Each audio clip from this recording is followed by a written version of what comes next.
Yung kalamansi seedling, naubos ng insect ang dahon. What to do? Hindi sinabi ko anong pangalan. Tapos, ano daw ang gagawin pag dami ng langaw nakadapo po sa tanim? So bali parang dalawa yung problema niya, yung insect sa dahon ng kalamansi tsaka langaw. Yung pong insekto na umubo sa inyong kalamansi, dahon lang naman po ang nakain.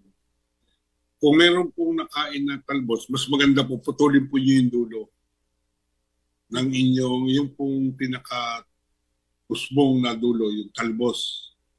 Putulin po ninyo para po yung growth hormones niya magsimula ulit sa ugat para dumami po yung, kumbaga po ilalabas po yung mga sanga niya. Mhm. Bagong dahon, bagong sanga, para gumanda po yung kalamansi nyo. Yun naman po,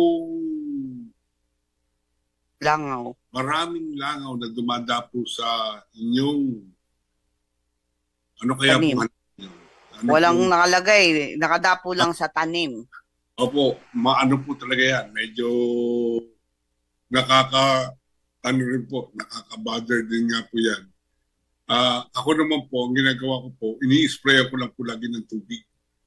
Na talaga Tubig. pong, ano, ibulabugin nyo lang po lagi. Ano po, Mhm. basta po hindi maka-itlog doon sa, kumbaga yung, hindi yung mga dumi doon sa halaman. Mhm. Ginagawa ko po, ini-spray ko lang. Baka Okay. po kasi merong mga namatay na hayop sa malapit. Paligid, oo. Oo. At nakaka-attract kasi yun ng langaw eh. Yung Mm. mga, may mga namatay, di ba? Mm. So, ano lang, spray lang, tubig lang, as in tubig Tubig lang, lang. walang sabon, ganun, walang Okay, hindi naman ano dishwashing yun. liquid. Okay. So, bubulabugin mo lang yung langaw. So, lilinisin na. Kasi, pwedeng yung langaw, mangitlog doon din sa mga tanim ninyo, 'di ba? Maging problema din, 'di ba? Bukod sa kadiri po yung madaming langaw, 'di ba? Na talagang minsan sa palengke nga, 'di ba? Sarap sakalin eh. Pwede mong hulihin lahat at para makawala. Yung iba may mga pinangi-spray sila pero sana nga iniiwasan natin yung mga insecticide, 'di ba? As much as possible.